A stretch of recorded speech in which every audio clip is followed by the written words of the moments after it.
Mabili ka! Hoy, Princess! Hindi pa nga tumayos yung tindahan ni Aling Sonia, oh! At ba't ka naman bumili? Ano ba yan? Akala ko okay na. Bibili sana ako ng chichirya. Diba? Ginagawa pa lang itong nasirang tindahan, kaya wala pang paninda. Ang tagal naman maayos. Wala tuloy ako mabilang na merienda ko. Hayaan mo, kapag natapos to, ikaw yung unang bibili. Okay, excited na ako maayos tong tindahan. Halika rito, Princess, sa loob para makita mo tong matapos na. Sige, nandyan ako, bebang.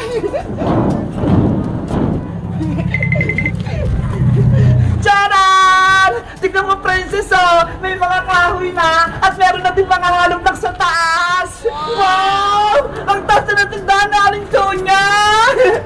Pag natapos na to, marami ng mga paninda. Tapos, pwede ka nang bumili. Diba? Gusto kong umakyat para makita ko yung taas.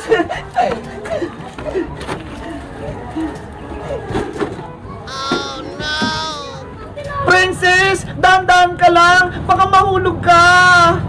Tignan mo, oh. Nakakyat na ako. Ang taas ng langit. Tanaw ko. Ano pa yung mga nakikita mo dyan, Princess? Yung bahay na Aling Sonia. Sira-sira na. Hala, ano yun? May tao. Ano? May tao? Saan? May sakit ata siya! Nakahiga lang! Tara, Princess! Puntahan natin! Baka kailangan niya ng tulong! Sige! Mauna na ako! Wait pa ako, bebang!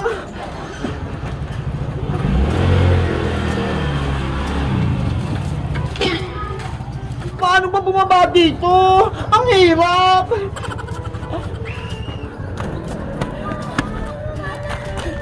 Sino kayong nasa loob ng bahay na Aling Sonia? Kailangan ko siyang makita!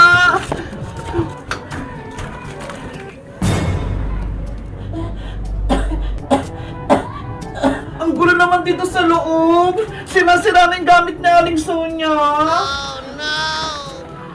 Antay mo ako, bebang! Sabi ni Princess, nasa kwarto to yung matanda! May tao ba dyan? Tulungan niyo ako! Totoo nga! May tao! Lola! Lola! Okay lang po ba kayo? Nilalagnat ako. Tsaka nagugutom ako. Baka gusto niyo akong tulungan. Mamamatay na ata ako dito. Kawawa naman po pala kayo. Wait lang ah. Hihingi lang po ako ng tulong. Princess! Tulong!